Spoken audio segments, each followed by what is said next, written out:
Hello, Wildwood. Pastor Phil here.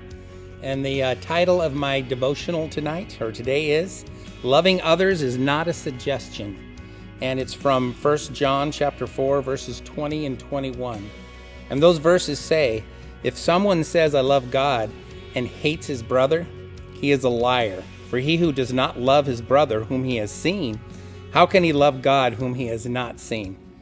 And this commandment we have from him, that he who loves God must love his brother also. Before we get into that, let me take you to the verse right before that, which is verse 19.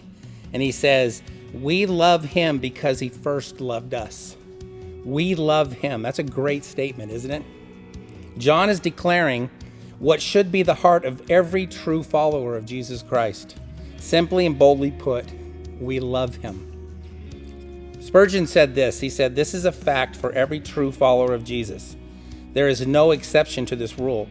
If a man loves not God, neither is he born of God. Show me a fire without heat, then show me regeneration that does not produce the love of God. It is something that every Christian should be unafraid to proclaim. I love him. I love Jesus. Can you say that? Are you embarrassed to say that? Can you say, I love Jesus? We love him because he first loved us. This verse tells us where our love for Jesus comes from. It comes from him. Our love for God is always in response to his love for us.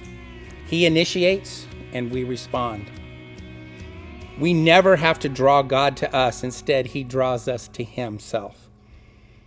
Verse 20 does say, if someone says, I love God and hates his brother, he is a liar.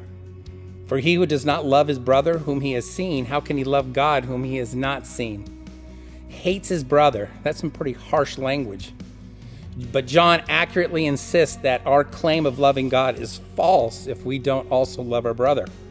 What he's saying is, if you love God, show it. Love must be seen. Jesus makes this very clear in John 13, verses 34 and 35. He says, a new commandment I give you, that you love one another as I have loved you, that you also love one another. By this, all will know that you are my disciples, if you have love for one another. That's how people know who we are. People will see Jesus if you let Jesus' love flow through you. That is the key. The point of living for Jesus is love. Verse 21 says, and this commandment we have from him, that he who loves God must love his brother also. We have a commandment to love. Love comes forth from our abiding relationship with God and comes from us being born of him. Being born of God and abiding with him gives us the ability to love. But it's a choice of our will to draw upon that resource and give it out to others. That's why we are given a command to love, that he who loves God must love his brother also. Some might use an excuse like, I just can't love that person, or they have done this to me, or they've done that, they don't deserve it, or some whatever excuse you want to use. Well, those excuses are unacceptable. If we are born of him, if we are abiding in him, then the resource for love is there.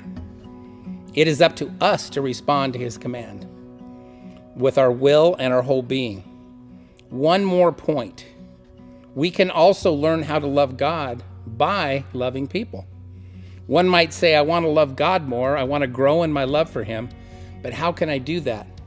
God would say to us, learn to love me who you cannot see by loving my children who you can see.